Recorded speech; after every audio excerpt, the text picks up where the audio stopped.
এটা আসলে দুধের জন্য আমাদের বাংলাদেশে আবহাওয়া সব থেকে ভালো হলস্টিন ফ্রিজিয়ান গাভিগুলো সব থেকে ভালো। ফ্রিজিয়ান, হ্যাঁ। এই খামার থেকে এখন দৈনিক কয় লিটার দুধ আছে? এখন আমি দুধ পাচ্ছি প্রায় 200 লিটারের মতো। 200 লিটার। এই দুধগুলো আপনি কোথায় বিক্রি করেন? এগুলো আমরা আমাদের স্থানীয় বাজারে বিভিন্ন জায়গায় মিষ্টির দোকান আছে, এই মিষ্টির দোকানগুলোতে পাইকারি সেল করে দেওয়া হয়। কয় টাকা লিটার দুধের দাম পাচ্ছেন? এটা আমাদের দুধের রেট দেয় হচ্ছে প্রায় 2200 টাকা মূল্য, 55 টাকা লিটার। 55 টাকা লিটার। হ্যাঁ, এটা কি ফিক্সড? ফিক্সড, সারা বছর একই দাম? সারা বছর। এই খামার থেকে দৈনিক মোট কত টাকা আয় হচ্ছে? এখন আমি যেটা সাধারণত আসলে সর্বনিম্ন দুধ যদিও থাকে, দেখা যায় গরুর খরচ দিয়ে মোটামুটি দুধ একবার নিম্নমানে থাকলে তাও দাদা মিনিমাম 50,000 টাকা আর্ন করা যায় মাসে মাসে? দুধ থেকে। আর যখন পিক লেভেল থাকে দেখা যায় প্রতি মাসে দুধ থেকে প্রায় 1.5 থেকে 2 লক্ষ টাকাও থাকে শুধু দুধ বিক্রি করে। কারণ চাকরিতে তো এটা অনেক ভালো। হ্যাঁ, ইনশাল্লাহ ভালো। অনেকে দেখা যাচ্ছে চাকরি করে যে টাইমটা তারা প্রত্যেকদিন যাইতে হয়, এটা তো তা না। না, আপনার মনে চাইল আমি বাড়িতে গেলাম, এটা আমার নেশা। আমি নেশাতে আপনার বাড়ি গেলেন, এখানে কর্মচারী আছে তারা দেখলো। হ্যাঁ, আচ্ছা, এই যাবত আপনি এই খামার থেকে কত লক্ষ টাকা গরু বিক্রি করছেন? বাচ্চা প্রায় 10-12 লক্ষ টাকার মতন বাচ্চা বিক্রি করি প্রতি বছর।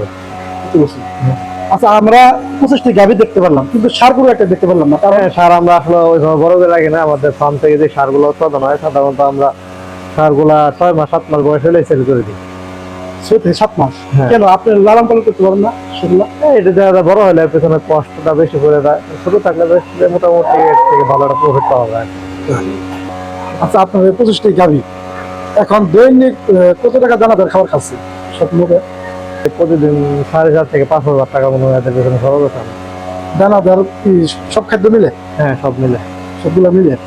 ফ্রিজিয়ানের মধ্যে কি কি রোগ বেশি হয়? দুধের গাভীগুলো সাধারণত আপনার ম্যাস্টাইটিসে বেশি আক্রান্ত হয়। যদি সঠিকভাবে পরিচর্যা না করতে পারে তাহলে ম্যাস্টাইটিসে আক্রান্ত হলে গাভীর উলানটা যদি নষ্ট হয় তাহলে সেই গাভীর মূল্য থাকে না। এটা কি সমাধান নাই?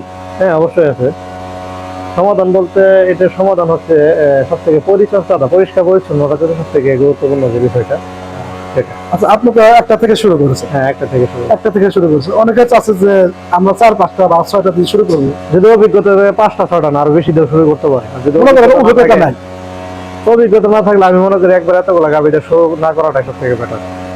একটা গাভীর দাম দেওয়া যায় 3 লাখ 4 লাখ টাকা, এটা অনেক কিছু। যদি সঠিকভাবে পরিচর্যা করতে পারেন তাহলে খামার করতে পারে। কিন্তু যদি এই বিষয়ে যদি কোনো নলেজ না থাকে তাহলে আমি এতে সাপোর্ট করি না। সেই ক্ষেত্রে সে অল্প দিয়ে শুরু করে পরে বাড়াক। একটা গরু কিভাবে লালন পালন করতে হয় সেই বিষয়টা কিছু অভিজ্ঞতার প্রয়োজন আছে। আচ্ছা, এখন আপনি যে খামারে একটি থেকে শুরু করেছিলেন, ওই একটি পর থেকে আপনি কিনেছেন? কিনা আছে, নিজের পালের আছে, নিজের পাল থেকে আছে, এগুলো রাখা আছে, দুইটা মিলে আর কিনা। আচ্ছা, এই 1 লক্ষ টাকা আপনি যে ইনভেস্ট করেছেন, ব্যবসা শুরু করেছেন, এই টাকাগুলো কি আপনি কোন খাত থেকে করছেন? সাধারণত আমি আপনার লেখাপড়া শেষ করার পরে সাধারণত চাকরির পিছনে দৌড়াইনি। ইচ্ছা আছে নিজে কিছু করার জন্য। যদি কোনো সময় সরকারি চাকরি হয়তো চিন্তা ভাবনা ছিল সরকারি চাকরি করার, আর যদি চাকরি না হয় তাহলে প্রাইভেট কোনো জব করার ইচ্ছা ছিল না। সেই ক্ষেত্রে দেখা যায় একটা গাড়ি স্টার্ট করছিলাম লোন করে, টাকা নিয়ে, কিস্তিতে টাকা দিয়ে। লোন করে? হ্যাঁ, লোন করে। কত লক্ষ টাকা লোন নিয়েছিলেন? তখন লোন নিয়েছিলাম 1,20,000 টাকার মতন, আর নিজেদের কাছে কিছু টাকা ছিল, এই মিলে একটা গাড়ি কিনছিলাম তখন 1,35,000 টাকা দিয়ে। এই গাড়িটা কোথা থেকে কিনেছেন? প্রথম একটা গাড়ি কিনে নিয়েছিলাম জামালপুর থেকে। জামালপুর থেকে? আপনি তো সাহস করে নেবেন যে আমি একটা গাড়ি কিনবো? এটা আসলে কেমনে যে এটা ধারণা আসছে আল্লাহ পাকি ভালো জানে। আসলে এই ছিল আমার রিজিক আছে, আল্লাহ রাখছে। এই ব্যবসাটা আসলে এর থেকে আমার রিজিক উৎপাদন হবে। যাই হোক, যেভাবে এই ব্যবসায় ছিলাম আমি, যখন এই গরু ফার্মে ছিলাম তখন আমার এই অত্র এলাকায় এই গরু এগুলা কেউ লালন পালন করতো না। অনেকে অনেক কথা বলছে, দেখা যায় এত টাকা দিয়ে গরু কিনতে পালতে পারবো না, অনেক নানান ধরনের কথাবার্তা বলছে। রিজিকের মালিক আল্লাহ। হ্যাঁ, তা তো অবশ্যই রিজিকের মালিক আল্লাহ।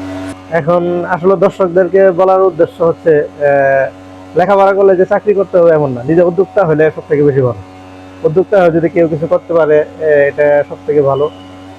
কারণ চাকরি তো চাকর, চাকরি মানে চাকর, পড়ার অধীনে কাজ করতে হয়, অনেক ধরনের কথা শুনতে হয়। এটা আমার নিজস্ব প্রতিষ্ঠান, আমি নিজে উদ্যোক্তা।